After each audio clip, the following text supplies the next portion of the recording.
Hi guys, good morning. Saan man po kayo sulok ng mundo, ano man po ang ginagawa nyo, mag-ingat po kayo palagi. Tayo po ngayon ay magluluto ng sinigang na bangus. At yan po ang ating mga sangkap. Puso ng saging, kamatis, sibuyas, at isda na bangus. Ayan po, tayo po ay maghihiwa ng mga pikado.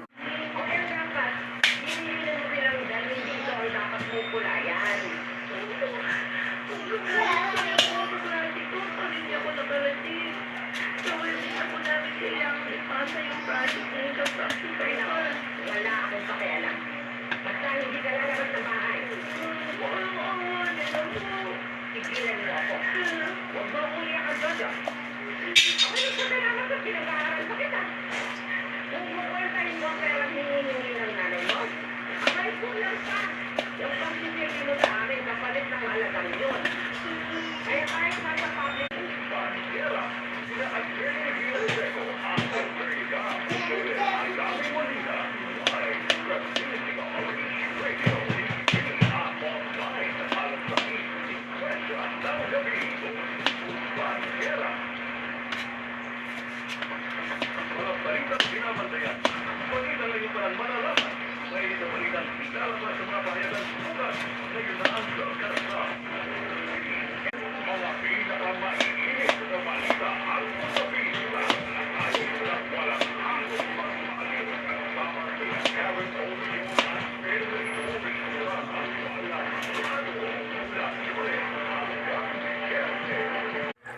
Hugasan na po natin ang isda.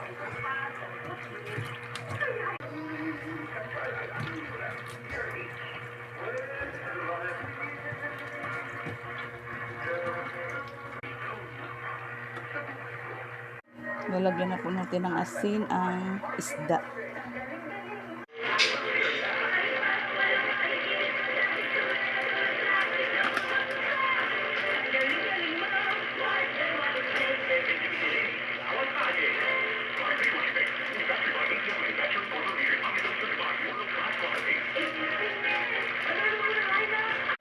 Tayo po ngayon ay magigisa na.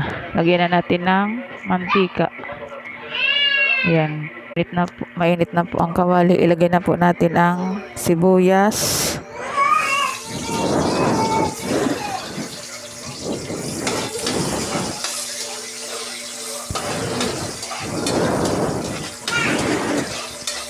Tayo lang natin ang luto konti yung sibuyas. Ilagay na po natin ang kamatis. Ganyan po ako magsigang.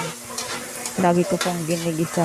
Kasi po mas masarap po lagi pag ginigisa po yung kahit ano pong klaseng sinigang, mapababoy man yan o isda. Lagi ko po yan ginigisa. Mas masarap po kasi pag ginisa. Ilagay na po natin ang isda.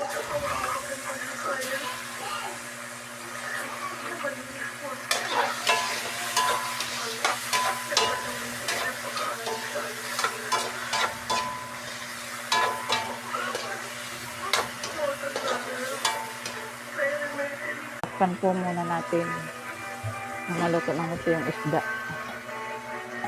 Haluin lang po natin konti. Ayan.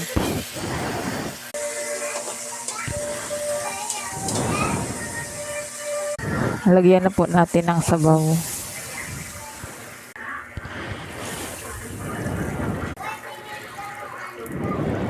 Lagyan po natin ng asin. Takpo na po natin hanggang sa kumulo. Ayan na po. After 1 month, kumulo na po. Lagyan na po natin yung puso ng saging.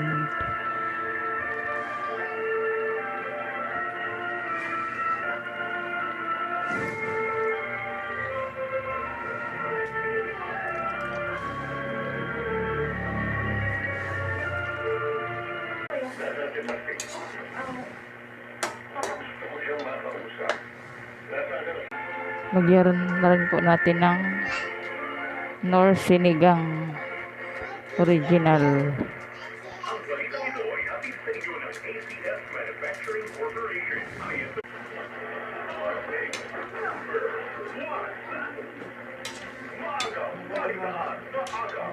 Sabay na rin naman po.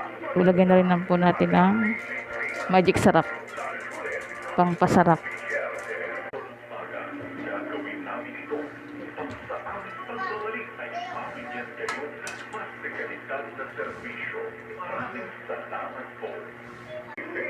Antayin na lang po natin lumambot yung puso.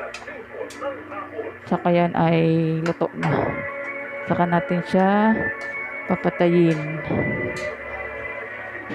Yan na po ang ating sinigang na bangus. Yan na po natin. Ayan po, malambot na po yung puso. Luto na po siya. Ayan na po ang ating sinigang na bangus na may puso. Atin na pong titikman.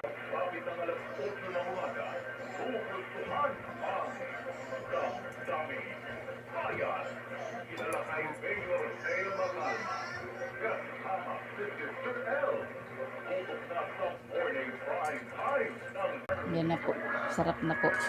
Sakto lang po yung asim. Hindi masyado maasim. At yung alat sakto lang din po. Yan po. At papakainin ko na po ang aking tatay.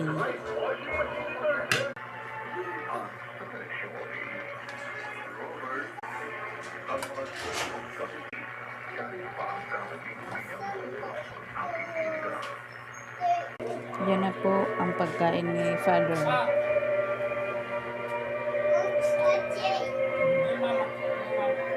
Pakaon pa. Po, at kakain na po siya.